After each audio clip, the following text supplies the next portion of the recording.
चलिए शुरू करते हैं हमारे सेशन को। डेली करंट अफेयर की हमारी सीरीज को हम आगे बढ़ाते हैं और आज हम यहां पर डिस्कस करेंगे 30 अप्रैल के सभी इंपॉर्टेंट करंट अफेयर। एक एक फैक्ट, एक एक क्वेश्चन, एक एक करंट अफेयर आराम से सुनिए, एंड तक सेशन को देखिए। बहुत ही इंटरेस्टिंग सेशन है, सारे करंट अफेयर एग्जाम ओरिएंटेड है, तो एंड तक सेशन में बने रहिएगा। पीडीएफ और मॉक टेस्ट आपको एप्लीकेशन पर मिलेगा। क्रेजी जीके ट्रिक एप्लीकेशन को आप चेकआउट कीजिए, फ्री ऑफ कॉस्ट कलेक्ट कीजिए। आप सभी का क्रेजी जीके ट्रिक के डेली करंट अफेयर की सीरीज में स्वागत है। सबसे पहले क्वेश्चन की तरफ चलेंगे हम 30 अप्रैल के, नोट कीजिएगा। नाइट फ्रैंक के पीरी 100 इंडेक्स के अनुसार लग्जरी आवासीय कीमतों में वृद्धि के मामले में किस भारतीय शहर ने ग्लोबल लेवल पर टॉप 10 में जगह बनाई है? तो एक प्रॉपर्टी कंसल्टिंग फर्म है नाइट फ्रैंक। ओके, ये लंदन बेस्ड एक फर्म है। ये एक इंडेक्स तैयार करती है जिसका नाम है पीरी 100 इंडेक्स। इस इंडेक्स में देखा जाता है कि एक साल में किस सिटी में सबसे ज्यादा जो लग्जरी होम होते हैं, जो अपार्टमेंट होते हैं, उनके रेट में वृद्धि हुई है। जहां पर जिस सिटी में सबसे ज्यादा वृद्धि होगी एक साल में, वो सबसे टॉप रैंक पर होगी और फिर उस हिसाब से रैंक आगे चलती जाती है। अब पीरी 100 इंडेक्स 2025 को रिसेंटली जारी किया गया। इसमें टॉप 10 में जगह बनाने वाला जो इंडियन सिटी है वो है बेंगलुरु। आंसर हो जाएगा आंसर ए। यहां पर जो पीरी वर्ड है ना, इसका फुल फॉर्म है prime international residential index, short में कहा जाता है पीरी। तो ये पीरी 100 इंडेक्स से नाइट फ्रैंक नाम की एक संस्था है, ग्लोबल रैंकिंग ये तैयार करती है। दुनिया के बड़े शहरों में लग्जरी घरों की कीमतों में कितने बदलाव हुए हैं या फिर कितना वो महंगा हुआ है, इस आधार पर इस इंडेक्स को तैयार किया जाता है। अब ये जो इंडेक्स 2025 के आधार पर आया है, इसमें बताया गया कि भारत की सिटी बेंगलुरु, यहां पर जो लग्जरी अपार्टमेंट है, जो घर हैं, उनकी कीमतों में 9.4% की वृद्धि हुई है, सबसे ज्यादा इंडिया में। तो टॉप 10 में है 8वें नंबर पर बेंगलुरु। वैसे इंडिया का मुंबई ये भी टॉप 10 में ही शामिल है, लेकिन ये 10वीं रैंक पर है। मुंबई में जो लग्जरी होम अपार्टमेंट है, इनकी कीमतों में 8.7% का इंक्रीज देखने को मिला है। भारत की कैपिटल दिल्ली, यहां पर 6.9% की वृद्धि हुई और इस इंडेक्स में, पीरी 100 इंडेक्स में, दिल्ली को रखा गया है 17वीं रैंक पर। ओके, तो टॉप 10 में जगह सबसे टॉप पर तो बेंगलुरु है 8वें नंबर पर, और मुंबई भी टॉप 10 में है 10वीं रैंक पर। अब बात आती है कि टॉप 2 रैंक किसकी है, तो टॉप 2 रैंक पर पहले पर आता है टोक्यो, 58.5% रेट बढ़ा है टोक्यो में लग्जरी अपार्टमेंट का। दूसरे पर आता है दुबई, 25.1% रेट दुबई में लग्जरी घरों का बढ़ा है। तो इस तरीके से ये रिपोर्ट है। नाइट फ्रैंक एक global real estate advisory firm है, लंदन बेस्ड फर्म है, तो हेडक्वार्टर लंदन में है। 1896 में इसकी स्थापना की गई थी और इसके द्वारा जो रिपोर्ट है ना, पहली बार ये 2007 में जारी की गई थी नाइट फ्रैंक के द्वारा। प्रधानमंत्री नरेंद्र मोदी ने 29 अप्रैल 2026 को उत्तर प्रदेश के किस जिले में 594 किलोमीटर लंबे गंगा एक्सप्रेसवे का इनॉग्रेशन किया है? तो भारत के पीएम नरेंद्र मोदी ने गंगा एक्सप्रेसवे का इनॉग्रेशन किया उत्तर प्रदेश के हरदोई में। यह गंगा एक्सप्रेसवे है, ठीक है ना, स्पेशली वेस्टर्न यूपी के मेरठ को ईस्टर्न यूपी के प्रयागराज से कनेक्ट करता है और यह टोटल 594 किलोमीटर लंबा एक एक्सप्रेसवे है, 6 लेन का। रिसेंटली भारत के प्राइम मिनिस्टर ने इसको इनॉग्रेट किया है। इसको बनाने में 36,230 करोड़ रुपए की लागत आई है। 36,230 करोड़ का यह प्रोजेक्ट है। वैसे इसका जो फाउंडेशन स्टोन है वो 2021 में रखा जा चुका था, आधारशिला दिसंबर 2021 में रखी जा चुकी थी, और अब फाइनली 5 साल ऑलमोस्ट हो गए हैं और इसका अब इनॉग्रेशन किया गया है भारत के पीएम के द्वारा। ओके, अभी तक मेरठ से प्रयागराज जाने में जो 11-12 घंटे लगते थे, इस एक्सप्रेसवे के कारण ये जो दूरी है वो 6 घंटे में कवर हो जाएगी बाय रोड। तो बहुत इंटरेस्टिंग एक्सप्रेसवे बनाया गया है, गंगा एक्सप्रेसवे है इसका नाम, और ये मेरठ से प्रयागराज को कनेक्ट करता है उत्तर प्रदेश राज्य में। 594 किलोमीटर लंबा 6 लेन का एक एक्सप्रेसवे है। 36,230 करोड़ रुपए की इसकी लागत है।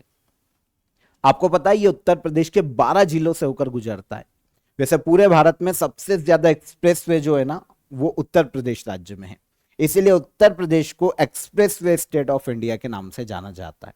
गंगा एक्सप्रेसवे तो अभी बना है, इसके अलावा भी पूर्वांचल एक्सप्रेसवे जो कि ऑलमोस्ट 341 किलोमीटर लंबा है, ये भी यूपी में Agra Lucknow expressway 302 kilometre, Bundelkhand expressway 296 kilometre जो कि इटावा को चित्रकूट से कनेक्ट करता है।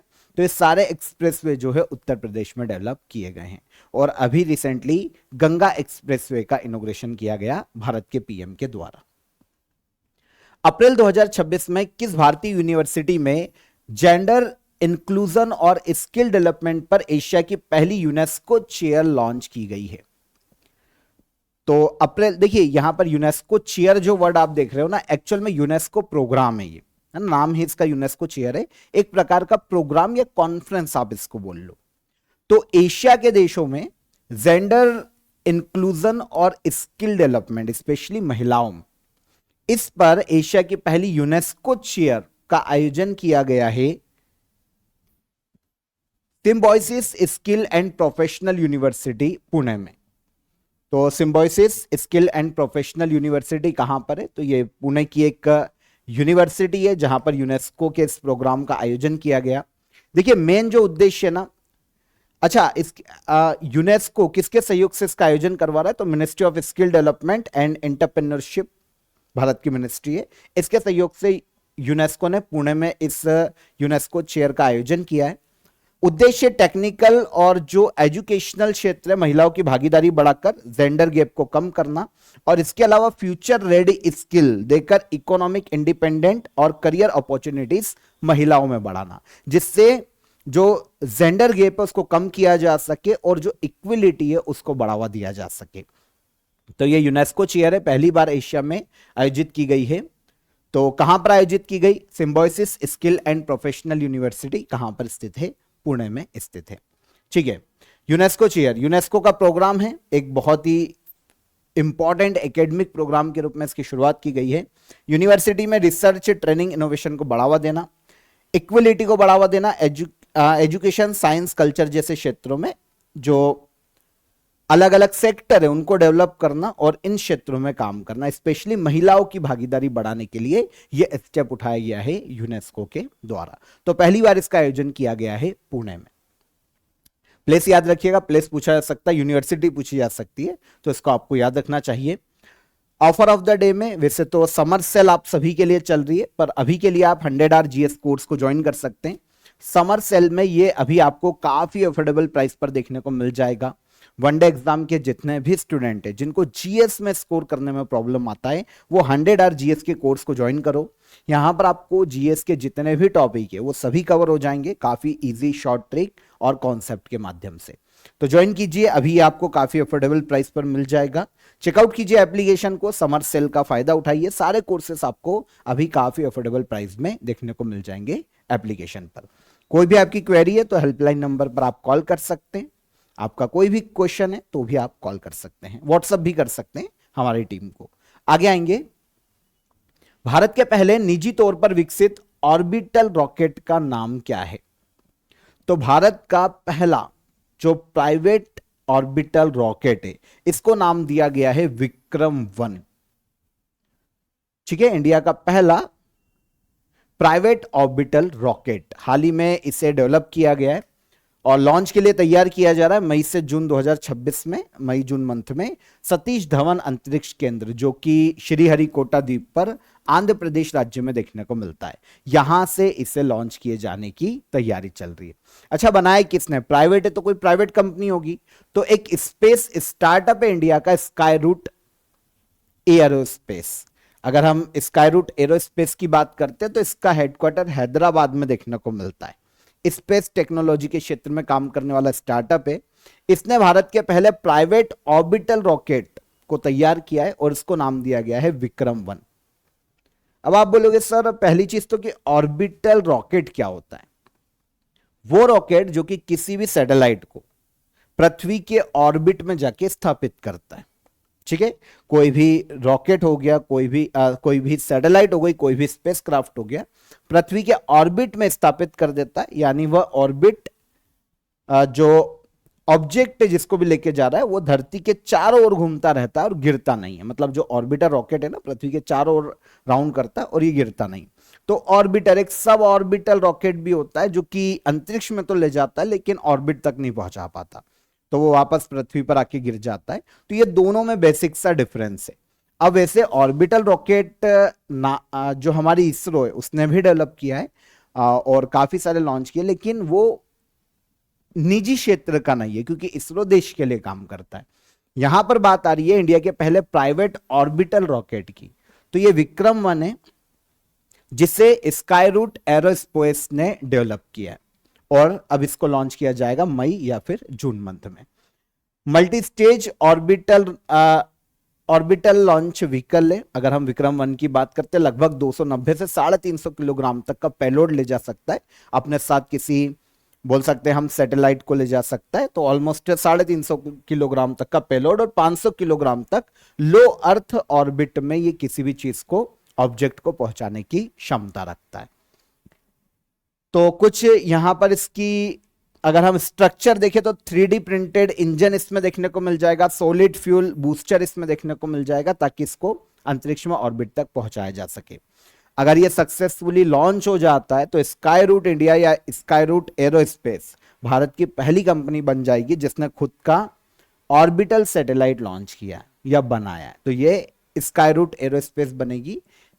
लेट्स सी क्या होता है, सक्सेस होता है या नहीं देखा जाएगा। श्रीहरिकोटा द्वीप से इसको लॉन्च किया जाएगा सतीश धवन अंतरिक्ष केंद्र से। वैसे 2022 में स्काई रूट स्पेस ने विक्रम-S को लॉन्च किया था जो कि सब ऑर्बिटल रॉकेट है। मैं आपको बता चुका हूं कि सब ऑर्बिटल रॉकेट और ऑर्बिटल रॉकेट में क्या डिफरेंस होता है। तो ये बेसिकली समुद्र में आके गिर जाता है, अंतरिक्ष में तो ले जाता है लेकिन ऑर्बिट में नहीं पहुंचता है ये, ठीक है। स्काई रूट एरोस्पेस का हेडक्वार्टर कहां पर है? हैदराबाद की एक स्टार्टअप कंपनी, हैदराबाद में इसका हेडक्वार्टर है। भारतीय रिजर्व बैंक द्वारा अर्बन कोऑपरेटिव बैंक के गवर्नेंस, रेसिलियंस और प्रोफेशनल स्टैंडर्ड सुधारने के लिए शुरू किए गए कार्यक्रम का नाम क्या है? तो इन शॉर्ट आरबीआई ने अर्बन कोऑपरेटिव बैंक्स जो हैं उनके गवर्नेंस को सुधारने के लिए एक प्रोग्राम लॉन्च किया है और इस प्रोग्राम को इन्होंने नाम दिया है मिशन सक्षम। आंसर हो जाएगा आंसर ए। आरबीआई का प्रोग्राम है मिशन सक्षम। पहले तो हमको यूसीबीस के बारे में पता होना चाहिए कि अर्बन कोऑपरेटिव बैंक्स क्या है। देखिए जो अर्ध शहरी क्षेत्र होते हैं, जो छोटे टाउन होते हैं, छोटे शहर होते हैं, वहां पर बैंकिंग सुविधाएं देने के लिए कोऑपरेटिव बैंक होते हैं। ये बैंकिंग सुविधाएं देने के लिए स्पेशली जो लोकल लोग होते हैं, छोटे जो बिजनेस होते हैं, एमएसएमईज होते हैं, दुकानदार होते हैं, उनको लोन प्रोवाइड करने का काम करते हैं अर्बन कोऑपरेटिव बैंक्स। आरबीआई की गाइडलाइन में ही ये संचालित होते हैं। तो अब आरबीआई ने क्या किया है कि एक मिशन लॉन्च किया है मिशन सक्षम, कि अर्बन कोऑपरेटिव बैंक्स की जो गवर्नेंस है, जो कार्य प्रणाली है, उसको सुधारा जा सके। तो इसके तहत अर्बन कोऑपरेटिव बैंक्स के गवर्नेंस को सुधारा जाएगा, उसके वर्क कल्चर को सुधारा जाएगा ताकि बैंकिंग सिस्टम को और ज्यादा स्टेबल किया जा सके और छोटे लोगों को इजीली लोन मिल पाए, फाइनेंशियल सर्विसेज प्रोवाइड की जा सके। तो अर्ध शहरी या छोटे टाउन में ये जो अर्बन कोऑपरेटिव बैंक्स काम कर रहे हैं, इनको डेवलप करना या इनके वर्क में सुधार करना मिशन सक्षम का मुख्य उद्देश्य है, ठीक है। तो आरबीआई पहले क्या करेगा, अर्बन कोऑपरेटिव बैंक्स को सर्च करेगा, इनको आइडेंटिफाई करेगा, फिर यहां के जो लोग हैं ना उनको ट्रेन करेगा। स्पेशली उनको, जो भी लोग हैं उनको ट्रेनिंग दी जाएगी कि कैसे आपको मैनेजमेंट देखना है, कैसे आईटी रिस्क ऑफिसर्स, इन सभी को ट्रेन किया जाएगा। और जो भी गवर्नेंस के इशू है डिटेक्ट करके इन लोगों को ट्रेन करके, देखिए जिसमें एनपीए ज्यादा है, नॉन परफॉर्मिंग एसेट्स जिसे कहा जाता है, लोन तो दे दिया लेकिन लोन की रिकवरी नहीं हो पा रही है, कम कैपिटल है किसी कोऑपरेटिव बैंक के पास, या फिर गवर्नेंस का इशू है, तो आइडेंटिफाई किया जाएगा, इनको देखा जाएगा कि कहां कहां पर प्रॉब्लम है और फिर उनके लिए जो कर्मचारी है उनको ट्रेन किया जाएगा। तो आरबीआई करने वाला ये, भारत का सेंट्रल बैंक है आरबीआई, 1 अप्रैल 1935 में स्थापना हुई थी। पहले भी हम इसको डिस्कस कर चुके हैं।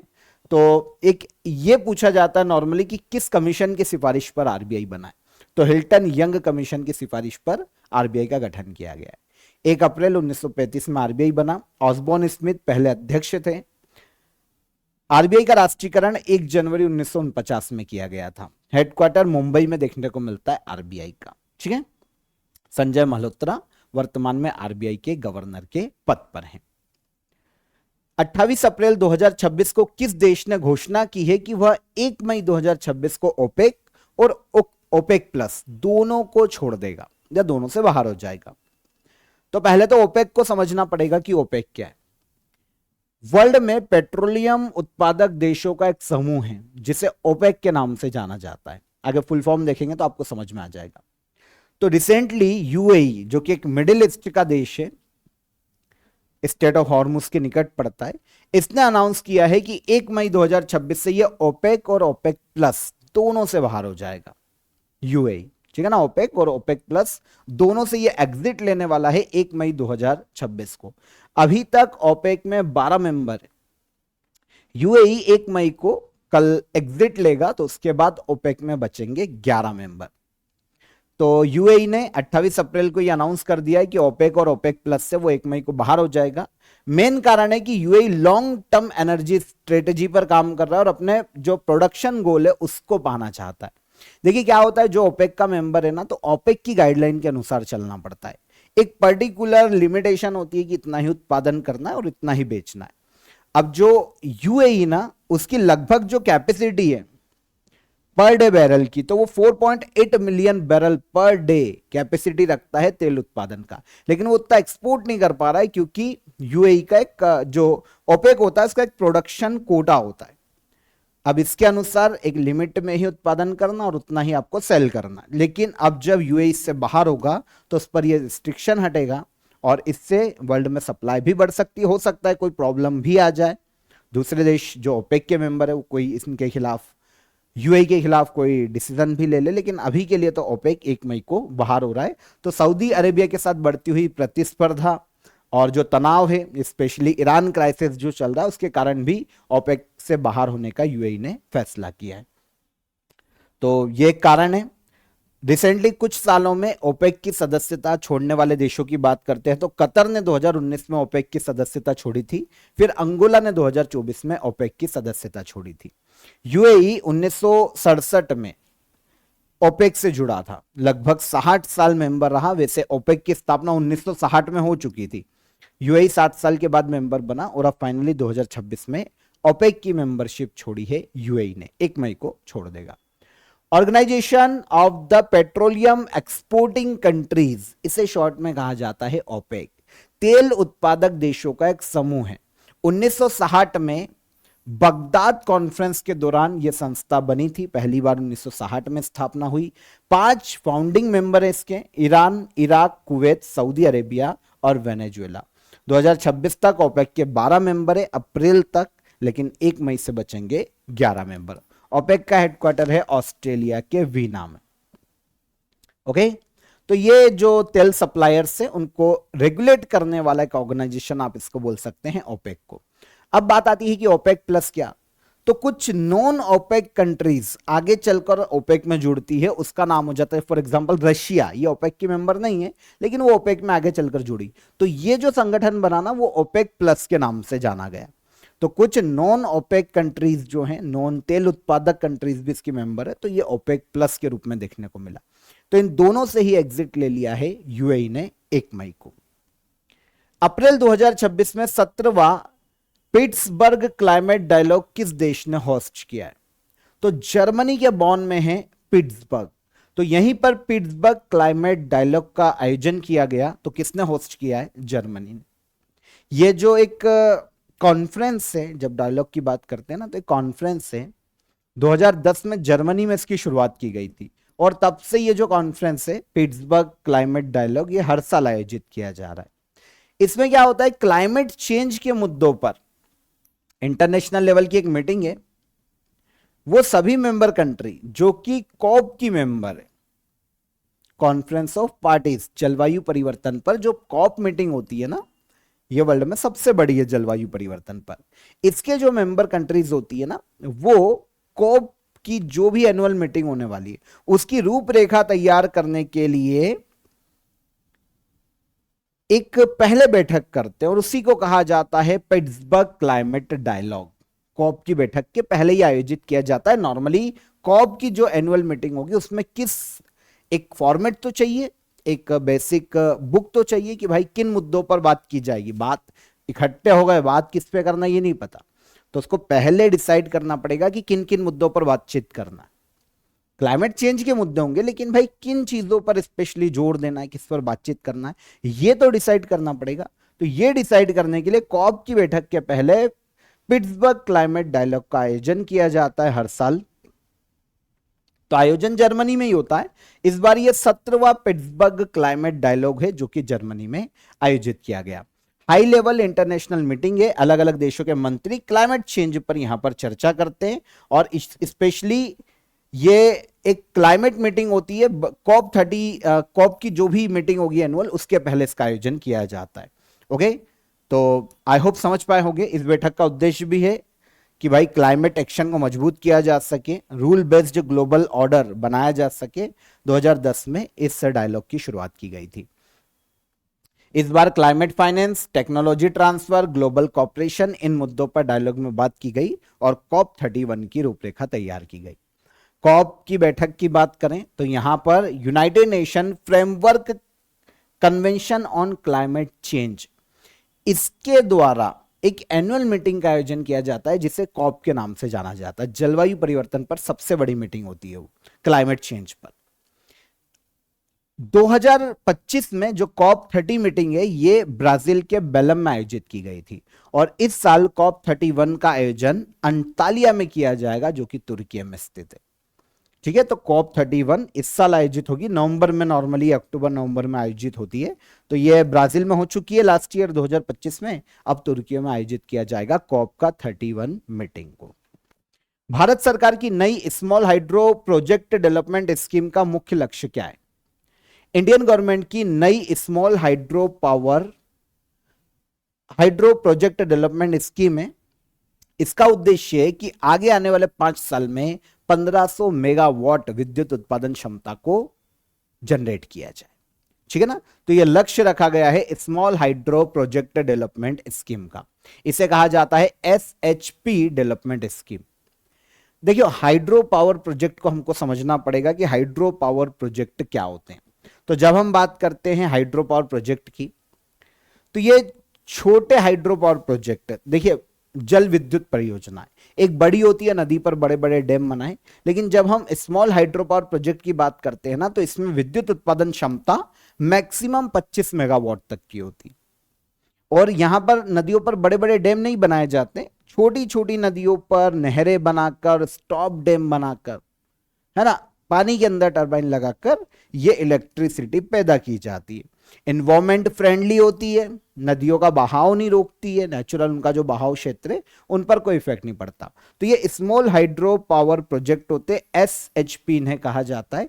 तो इसी के लिए एसएचपी डेवलपमेंट स्कीम को सेंट्रल गवर्नमेंट ने आगे बढ़ाया है 2030-31 तक के लिए, 2026-27 से लेकर 2030-31 तक।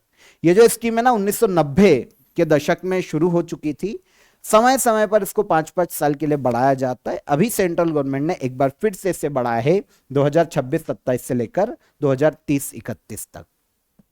और इसका उद्देश्य है कि आगे आने वाले 5 सालों में 1500 मेगावाट की नई बिजली क्षमता को जोड़ा जाए, नई स्मॉल हाइड्रो पावर प्रोजेक्ट से बिजली क्षमता को जोड़ा जाए 1500 मेगावाट तक आगे आने वाले 5 सालों में।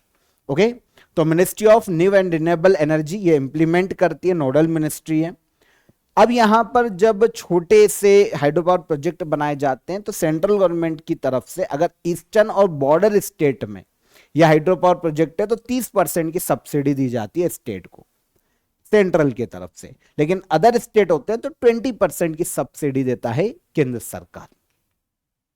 Ministry of new and renewable energy, minister कौन है? तो प्रहलाद जोशी मंत्री हैं, minister of new and renewable energy. नई दिल्ली में देखने को मिलती है ये मिनिस्ट्री, वैसे तो सारी मिनिस्ट्री नई दिल्ली में। विश्व पशु चिकित्सा दिवस 2026 की थीम क्या है? तो विश्व पशु चिकित्सा दिवस, तो वर्ल्ड वेटनरी डे 2026 की यहां पर बात की जा रही है। Veterinarians guardians of food and health, यह थीम रखी गई है वर्ल्ड वेटनरी डे की 2026 में। इसे कहा जाता है विश्व पशु चिकित्सा दिवस। कब मनाया जाता है, अगर क्वेश्चन ऐसा आ जाए तो यहां पर इंटरेस्टिंग ये है कि इसका कोई डे फिक्स नहीं होता। एक डे फिक्स होता है, मतलब पर हर बार ये एक ही डेट को नहीं आती। एक्चुअल में हर साल अप्रैल का जो लास्ट सैटरडे होता है ना, उस दिन मनाया जाता है वर्ल्ड वेटनरी डे को। हर साल अप्रैल में लास्ट सैटरडे। इस बार ये जो दिन था ना 25 अप्रैल को आ चुका है, ये इंपॉर्टेंट है तो हमने इसको अब कलेक्ट कर लिया है। 25 अप्रैल को ये मनाया गया था इस बार वर्ल्ड वेटनरी डे। उद्देश्य क्या है, जो पशु चिकित्सक होते हैं ना, उनकी भूमिका को हाईलाइट करना, एनिमल हेल्थ, पब्लिक हेल्थ और फूड सिक्योरिटी को सुनिश्चित करना। मतलब पशु चिकित्सकों को सम्मानित करना और पूरे वर्ल्ड में अवेयरनेस फैलाना पशु चिकित्सकों के सम्मान के प्रति। क्योंकि आप सभी को पता है जो पशुओं से इंसान में फैलने वाली बीमारी, उनको रोकने के लिए भी पशु चिकित्सक बहुत इंपॉर्टेंट है। सेफ मीट, मिल्क, एनिमल जो प्रोडक्ट मिलते हैं उनकी गुणवत्ता बनाए रखने के लिए भी ये सारे जो डायरेक्ट इनडायरेक्ट जो जिम्मेदारी है वो पशु चिकित्सकों पर आ जाती है। तो उन्हें सम्मानित करने के लिए वर्ल्ड वेटनरी डे मनाया जाता है अप्रैल के लास्ट सैटरडे को। इस बार मनाया गया 25 अप्रैल को। ओके, तो वर्ल्ड वेटनरी एसोसिएशन द्वारा सन 2000 में इसकी शुरुआत की गई थी। Veterinarians guardians of food and health, ये थीम रखी गई है इस डे की 2026 में। ठीक है, लास्ट क्वेश्चन। ओलंपिक पदक विजेता गुरबख्श सिंह ग्रेवाल का हाल ही में निधन हो गया, इनका संबंध किस खेल से था? तो गुरबख्श सिंह ग्रेवाल ये ओलंपिक मेडलिस्ट है। ये भारत के बहुत ही फेमस हॉकी प्लेयर रहे हैं। भारत के पंजाब से आते हैं गुरबख्श सिंह ग्रेवाल। इनका हाल ही में निधन हो गया है 84 ईयर की एज में। पंजाब से 84 ईयर की एज में इनका निधन हो गया। हॉकी प्लेयर, ओलंपिक मेडलिस्ट हैं। 1968 में मैक्सिको सिटी में जो ओलंपिक हुआ था 1968 में, उसमें हमारी हॉकी टीम ने ब्रॉन्ज मेडल जीता था और इस टीम के प्लेयर रहे हैं गुरबख्श सिंह ग्रेवाल। आपको पता है इनके भाई भी हैं, इनके भाई हैं बलबीर सिंह ग्रेवाल, और ये दोनों भाइयों ने 1968 के मैक्सिको सिटी ओलंपिक में पार्टिसिपेट किया था और हमारे लिए यह हॉकी टीम ब्रॉन्ज जीत कर लाई थी। इतिहास में इंडिया से पहली बार हुआ है कि दो सगे भाइयों ने एक साथ ओलंपिक में देश को रिप्रेजेंट किया। तो ये एक इंपॉर्टेंट उपलब्धि है। गुरबख्श सिंह ग्रेवाल 84 ईयर की एज में इनका निधन हो गया। रिटायरमेंट के बाद हालांकि वेस्टर्न रेलवे में सीनियर स्पोर्ट्स ऑफिसर के रूप में भी इन्होंने काम किया और फिर ऑनररी सेक्रेटरी के रूप में भी मुंबई हॉकी एसोसिएशन के लिए काम किया और अब 84 ईयर की एज में हॉकी प्लेयर गुरबख्श सिंह ग्रेवाल का निधन हो गया। पंजाब से आते हैं। ओके, तो यहां पर 30 अप्रैल के हमारे सभी करंट अफेयर हमने डिटेल में डिस्कस किए। अच्छा, हॉकी इंडिया बचा है, तो हॉकी इंडिया नॉर्मली हॉकी का क्वेश्चन है तो हॉकी इंडिया की बात कर ले। इंडिया में हॉकी खेलों को रेगुलेट करने वाली संस्था है। 2009 में हॉकी इंडिया की स्थापना हुई। नई दिल्ली में इसका हेडक्वार्टर है। डॉक्टर दिलीप तिर्की इसके प्रेसिडेंट के पद पर हैं वर्तमान में। अब हम चलते हैं लास्ट डे के करंट अफेयर को एक बार रिवाइज कर लेते हैं। हाल ही में प्रकाशित सीपरी की report trends in world military expenditure 2025 के अनुसार भारत का वैश्विक सैन्य खर्च में कौन सा स्थान है? तो ये है हमारी रैंक 5th। हाल ही में नई दिल्ली में आयोजित 13वें सुर ज्योत्सना नेशनल म्यूजिकल अवार्ड में किन दिग्गज कलाकारों को सम्मानित किया गया? तो सुमित्रा गुहा और लक्ष्मण कृष्ण राव पंडित को सम्मानित किया गया। किस राज्य ने अपनी स्थापना के 50 वर्ष पूरे होने के उपलक्ष्य में स्वर्ण जयंती समारोह का आयोजन किया? तो यह सिक्किम है।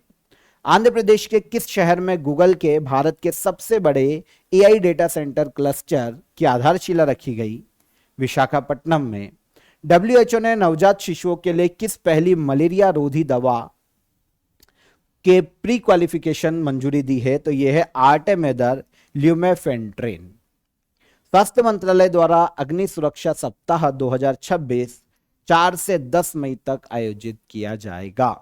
लद्दाख के उपराज्यपाल ने केंद्र शासित प्रदेश में 5 नए जिलों के गठन को मंजूरी प्रदान की है। अंतर्राष्ट्रीय नृत्य दिवस हर साल 29 अप्रैल को मनाया जाता है। भारतीय प्रतिभूति और विनिमयन बोर्ड सेबी के 38वें स्थापना दिवस के अवसर पर वित्त मंत्री द्वारा कौन सा राष्ट्रव्यापी निवेशक जागरूकता अभियान शुरू किया गया? तो यह है मिशन जागरूक। ओके, तो ये सारे क्वेश्चन के आंसर हो गए कल के सेशन के हमारे। अच्छा, एक बचा है, किस भारतीय वैज्ञानिक को अमेरिका में यूनिवर्सिटी इनोवेटर अवार्ड 2026 से सम्मानित किया गया? तो ये हो जाएंगे डॉक्टर शेखर सुमन बोरा, असम से आते हैं। ठीक है, ये हो गया। अब आज के क्वेश्चन ऑफ द डे के आंसर, किस भारतीय खिलाड़ी को Wisden leading women's cricketer in the world का खिताब दिया गया? यह है दीप्ति शर्मा। फाइनेंशियल ईयर 2025-26 में भारत वैश्विक स्तर पर पेटेंट दाखिल करने के मामले में कौन से स्थान पर है? तो इंडिया 6ठे स्थान पर है। इसको हमने डिस्कस किया था कुछ सेशंस पहले, अगर आपको याद हो तो एक रिपोर्ट आई थी उसमें यह बताया गया था। वर्ष 2026 का लता दीनानाथ मंगेशकर अवार्ड किसे दिया गया? तो यह दिया गया है कैलाश सत्यार्थी को। ये तीनों क्वेश्चन के हमारे आंसर हो जाते हैं आज के क्वेश्चन ऑफ द डे। हड़प नीति के तहत हड़पा गया पहला राज्य कौन सा था, या पहली रियासत कौन सी थी? 1857 ईस्वी की क्रांति या 1857 ईस्वी की क्रांति का दिल्ली से नेतृत्व किसने किया? और स्टॉकहोम किस देश की कैपिटल है? तीनों क्वेश्चन को नोट करो, कमेंट में आंसर कीजिएगा। सेशन पसंद आया हो तो लाइक और शेयर करके जाइए, और चैनल पर पहली बार आए हो तो चैनल को सब्सक्राइब कर लो। हम कल फिर मुलाकात करेंगे नेक्स्ट डे के करंट अफेयर में। तब तक ख्याल रखिएगा अपना। जय हिंद, जय भारत।